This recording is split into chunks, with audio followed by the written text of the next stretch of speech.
नमस्कार, जय माता दी, जय महालक्ष्मी। मैं हूं आपके साथ आपकी अपनी हुसैन डॉक्टर वाय राखी। और सालों साल से आप मुझसे धनवर्षा पोटली मंगाते हैं। ये एक ऐसी चमत्कारी पोटली है जो लोग हमारे साथ अभी नए जुड़े, हमारे परिवार का हिस्सा।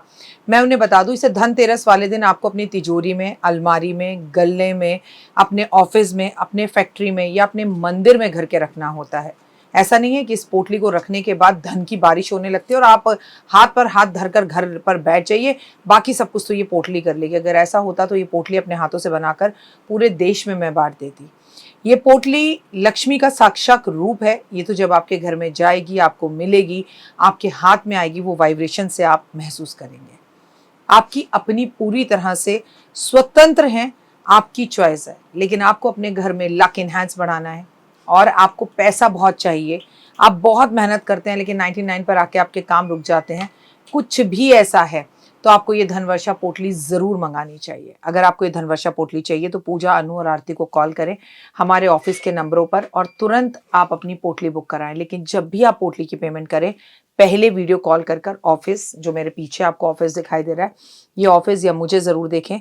जब तक आप ऐसा ना करें, जब तक कहीं पर भी पेमेंट ना करें, ताकि आपकी कीमती कमाई कहीं फंस ना जाए। नंबर 1। नंबर 2, हमारे ऑफिस से कभी आपको कॉल नहीं आता, हम सीधा आपसे वीडियो के थ्रू बात करते हैं।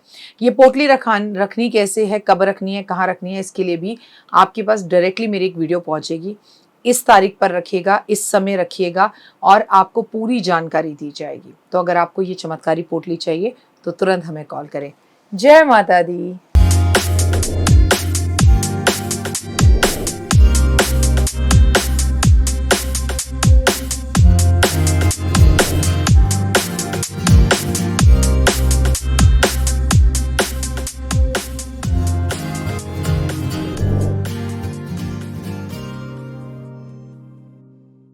जयकारा है शेरवाली दा बोल साचे दरबार की जय। माई मेरी सचिया जोता वाली माता तेरी सदा ही जय। जयकारे वालों ने मिठिया मुरादा बोल साचे दरबार की जय। 22 सितंबर सोमवार का दिन, 22 सितंबर से 1 अक्टूबर तक है नवरात्रे और माँ इस बार हाथी पर आ रही है, ये भी मैंने आपको बता दिया है। तो आप सभी को नवरात्रों की हार्दिक हार्दिक शुभकामनाएं। और हम क्या करने वाले हैं खास इन नवरात्रों पर और कौन से नवरात्रि की आज हम चर्चा कर रहे हैं। तो आज हम 8वें नवरात्रि यानी महागौरी की यानी कि महाअष्टमी की चर्चा कर रहे हैं। आपको मालूम है ना, आज हमारा व्रत खुलेगा। ओए होए, आज हम 7 दिन बाद भोजन करेंगे, कन्याओं को घर बुलाएंगे और उन्हें भोजन कराएंगे। तो ये तमाम जानकारी आपको अपनी इस छोटी सी वीडियो में देने जा रही हूँ। नवरात्रों की बहुत सारी शुभकामनाएं। मैं आपको बताऊं, अष्टमी वाले दिन हमसे बहुत सारी गलतियां हो जाती हैं, उन गलतियों को ना करें। महागौरी के बारे में तो मैं आपको बताऊंगी, सालों साल से आप मेरा कार्यक्रम देख रहे हैं तो आपको बहुत ज़्यादा नॉलेज अपने आप से ही है। लेकिन शारदीय नवरात्रों की बात की जाए, जब अष्टमी होती है तो हम क्या करते हैं, अपने घर में खाना बनाते हैं, बाहर जाकर कन्याओं को दे आते हैं, क्योंकि हमें कन्याओं को घर नहीं लाना होता, जो कि एक गलती है। ऐसा मत करें। पहले मुझे बताएं 8 दिन आपके नवरात्रे कैसे रहे। बहुत सारे लोगों के घर में अखंड ज्योत बुझ गई होगी, बहुत सारे लोगों के घर में कलेश बहुत हुआ होगा, बहुत सारे लोगों के घर में खेतरी ने दर्शन नहीं दिए होंगे, बहुत सारे लोगों के घर में खेतरी ने दर्शन दिए होंगे। तो बहुत सारे लोगों के साथ ये प्रॉब्लम रही होगी कि बहुत सारे लोगों के यहाँ पर आग लग गई होगी, बहुत सारे लोगों के यहाँ का नारियल चटक गया होगा, बहुत सारे लोगों के घर में आज भी नारियल ख़राब निकलेगा। अष्टमी पर जो आपने नारियल माँ का रखा होता है वो आपको निश्चित ही रूप से तोड़ना चाहिए और तोड़कर जो कन्याएं आपके घर में आ रही हैं उन्हें देना चाहिए। एक बात हमेशा ये याद रखनी चाहिए कि बहुत खूबसूरत सा ये समय है और बहुत खूबसूरत टाइम है और अष्टमी का दिन आपकी भक्तिपूर्ण होने का दिन होता है और आपकी भक्ति पूर्ण हो, आपको उसके अंदर लाभ मिले, इसके अंदर आपको शारदीय नवरात्रों में जब माता रानी की आप आज कन्या पूजन करें तो भक्ति और भाव श्रद्धा से करें। शारदीय नवरात्रों का 8वां दिन माँ गौरी की पूजा का दिन होता है और माँ गौरी बहुत खूबसूरत होती हैं। माँ का ये रूप इतना खूबसूरत है कि आपको जीवन के अंदर इसके अंदर सब कुछ प्राप्त हो जाता है। माँ गौरी का रूप देखकर आपको खुशी की प्राप्ति होती है। अष्टमी का दिन बहुत ही सारी तरक्की, लाभ, पैसा, मान सम्मान, प्रतिष्ठा देता है। अक्सर हमें अष्टमी वाले दिन सुबह जल्दी उठना चाहिए और उठकर हमें माँ का भोग बनाना चाहिए। जो भी हलवा हम बनाते हैं उसमें हमें केसर ज़रूर मिलाना चाहिए। जो भी माँ के छोले हम बनाते हैं उसमें हमें हींग का तड़का ज़रूर लगाना चाहिए। पूरी हमें कोशिश करें घी में बनानी चाहिए और घी ना हो तो कोई बात नहीं, माँ भाव को समझती है। सारा का सारा माँ का प्रसाद बनाकर उसमें कुछ केले के पत्ते पर या फिर जिसे हम कहते हैं कि पान के पत्ते पर हमें जो है थोड़े से फल रख कर, चाहे एक अनार रख दें, 2 जोड़े से केला रख दें, उसके ऊपर कुछ पैसे रख कर माँ भवानी को भोग लगाना चाहिए। और उसके बाद आपको माँ की आरती करनी चाहिए। फिर नारियल उठाना चाहिए, नारियल के जल को पूरे घर में छिड़काव करना चाहिए और फिर सारा का सारा भोग लगाकर माँ की आरती करके सारे प्रसाद को प्रसाद में मिला देना चाहिए। फिर घर के बाहर जाकर कन्याओं को बुलाकर लेके आना चाहिए और माँ गौरी के स्वरूप को मानकर कन्याओं की पूजा करनी चाहिए। माँ गौरी का रूप बहुत ही सुंदर व शांत है, दयालु दिखती हैं। इनके हाथ में त्रिशूल है, बुराई को ख़त्म करने का प्रतीक है, डमरू है और ये समय की लय को प्रतीक करता है। अभय मुद्रा है, मतलब कि भक्तों को डराने की ज़रूरत बिल्कुल भी नहीं है। वर मुद्रा का मतलब है कि माँ हमेशा अपने भक्तों को आशीर्वाद देती है। देवी गौरी के हाथ में त्रिशूल व डमरू है, तीसरे हाथ में अभय मुद्रा और चौथे हाथ में वर मुद्रा है। माँ आपकी इन 7 दिन की भक्ति का आशीर्वाद आपको देती है। माँ गौरी की पूजा से आपकी झोलियाँ भरती हैं, क्योंकि माँ गौरी का वही रूप है जिसे शिव ने गंगा जल से धोकर जब माँ तपस्या कर रही थी उन्हें गौण रूप दिया था। बच्चों की तरह प्यार करती है माँ सारे संसार के दुखों को हरती है। अगर कोई किसी की शादी नहीं हो रही तो उसकी शादी का वरदान देती है। अगर किसी की बच्चे की इच्छा पूर्ण नहीं हो रही कि वो माँ बन सके तो वो स्त्री जो है माँ बन पाती है। और अगर आपकी इच्छा है महादेव जैसा आपको पति मिले तो माँ गौरी की पूजा विधान से आपको वो भी मिलता है, लेकिन बशर्ते माँ गौरी का नाम लेकर शिवलिंग पर जलार्पण ज़रूर करें। आपने जैसे पूरे के पूरे 7 दिन माँ की पूजा करी है वैसे ही करें और माँ को आज सफ़ेद पुष्प अर्पण ज़रूर करें। आज आप माता पार्वती की पूजा शिव के साथ ज़रूर करें। शिव और माता पार्वती का फूलों से गठबंधन करें। सफ़ेद पुष्पों तो ओए होए क्या बात है।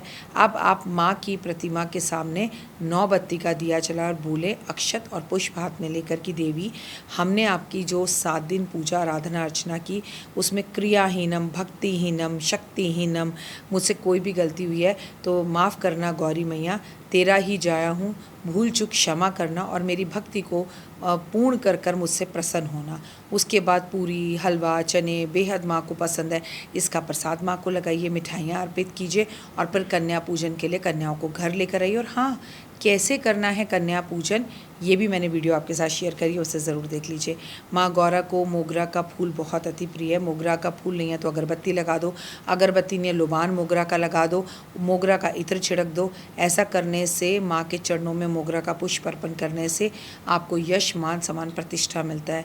नवरात्रों के 8वें दिन यानी कि अष्टमी का दिन बहुत ही पावरफुल दिन होता है।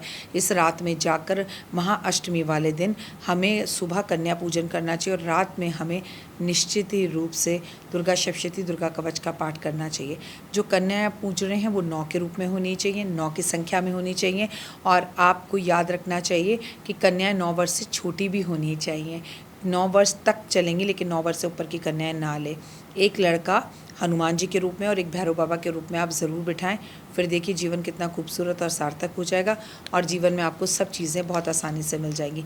माँ गौरा आपकी सभी मनोकामनाओं को पूर्ण करेगी और जीवन में बाहर लेकर आएगी।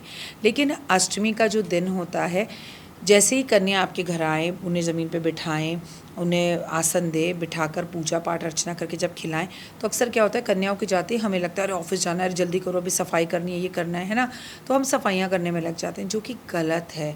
क्योंकि आपको मैं बता दूं कि बेटी भी घर में अगर हमारी आकर जाए ना तो बेटियों के जाते ही घर नहीं समेटना चाहिए। लक्ष्मी घर आइए, थोड़ी देर वहीं बैठकर आपका परिवार और आप थोड़ी सी बातें करें। कन्याओं के को जहाँ पर भोजन बिठाकर कराए वहीं बैठ के भोजन करें, माँ के जयकारे करें, माँ की वहाँ बैठ के थोड़ी देर ढोलक ज़रूर बजाएं और अपने घर पर अष्टमी वाले दिन आप हल्दी का स्वास्तिक ज़रूर बनाएं। आज घर के सभी लोगों को अपने घर में अष्टमी पूजने के बाद निश्चित रूप से गंगा यमुना नदियों के किनारे पर दिए जलाने चाहिए और किसी भी गौशाला में जाकर गाय को चारा ज़रूर खिलाना चाहिए। सबसे अच्छी बात आपके लिए क्या है कि आपको एक बहुत ज़रूरी काम करना है कि आपको एक एक नारियल सभी लोगों को मंदिर में अर्पण कर कर आना है, जो कि बहुत ज़रूरी है। हमें लगता है हमने सुबह कन्या पूजन कर ली, हमारे नवरात्रे संपूर्ण हो गए, हमारी चीज़ें हो गई, बस और क्या भक्ति करनी है। लेकिन याद रखिए ये पंजाबियों के अंदर या पंजाब में ही अष्टमी पूजने का रिवाज ज़्यादा दिखता है, लेकिन अगर आप MP, बिहार या फिर राजस्थान या फिर आप सही तरीके से बनियों के घरों में देखें तो नौमी ही पूजा जाती है, क्योंकि आपने महागौरी तक की तो पूजा करी पर सिद्धिदात्री जो सभी सिद्धियों को देती है उसकी पूजा नहीं करी, तो कहीं ना कहीं पूजा तो अधूरी ही रह गई ना।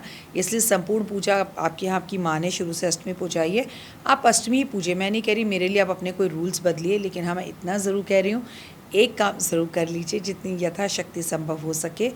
ये अनिवार्य है कि आप इस रात में जाकर थोड़ी देर पूजा आराधना अर्चना ज़रूर करें और अगले दिन नौमी में भी आप माँ की भक्ति ज़रूर करें। फिलहाल दीजिए इजाज़त, चैनल को लाइक सब्सक्राइब शेयर ज़रूर करें, अपना प्यार यूँ ही बनाए रखें और सिर्फ कमेंट्स में जय माता। तो देख ली वीडियो, कैसी लगी, पसंद आई? चलिए, हो सकता है किसी को पसंद ना भी आई हो, लेकिन अगर हृदय से आप इन उपायों को करेंगे तो आपका फ़ायदा ज़रूर होगा। बहुत मेहनत करते हैं हम ये वीडियो बनाने के लिए, और मैं ही नहीं सब। तो अगर अभी तक आपने मेरे चैनल को लाइक सब्सक्राइब शेयर नहीं किया, ज़रूर कर लें। अगर आपको किसी भी तरह की कोई जानकारी चाहिए या आप चाहते हैं आपकी बताई हुई वीडियोस मैं बनाऊं, तो आप यकीन मानिए हमारे नंबर आपको सारे वॉलपेपर पर दिखाई देंगे। इन सब नंबरों पर आप हमें तुरंत कॉल करें, और कॉल कर आप हमें मैसेज करें, व्हाट्सअप करें कि क्या वो विषय है जिस पर मैं आगे वीडियो बनाऊं। आप जो विषय मुझे देंगे उस पर मैं वीडियो बनाऊंगी। और हाँ, रुकिए, जाइए मत। आप में से बहुत से लोग मेरी इन वीडियो को रोज़ देख रहे हैं लेकिन चैनल सब्सक्राइब नहीं कर रहे हैं, और उससे भी ज़्यादा प्रॉब्लम है कि आप मुझे अलग अलग चैनल्स पर देख रहे हैं। मेरा असली चैनल यही है, सिर्फ यही डॉक्टर वाई राखी एस्ट्रोलॉजर चैनल पर ही मुझे देखिए और कहीं नहीं। ये मेरी आपसे रिक्वेस्ट है। जय माता दी। जीवन में है समस्या, नहीं मिल रहा तकलीफों से छुटकारा, नहीं मिल रही मनचाही नौकरी, टूट गया है विश्वास, सांस से आपकी बिल्कुल नहीं बनती और खत्म हो गई है आस, भगवान से आपका विश्वास उठ चुका है। टैरो के 78 कार्ड खोलेंगे भविष्य का राज, सरकारी नौकरी से हैं आप कोसों दूर, कुंडली जगाएगी कुंडली जागरण, कुंडली बताएगी आपका भविष्य। ऊपर से ये जादुई हवाएं, ऊपरी हवाएं, जादू टोना तंत्र विद्याएं, पति पत्नी और वो, करना होगा खुद पर विश्वास। दीजिए मुझे भी एक मौका, अपनी कुंडली दिखाइए, टैरो कराइए, लेकिन अपनी जिंदगी को जल्द बदलवाइए। मैं हूं डॉक्टर वाई राखी। आप मुझसे बात कीजिए, फ़ोन कीजिए, अपॉइंटमेंट लीजिए, आपकी ज़िंदगी के अंदर आएगा ज़बरदस्त बदलाव।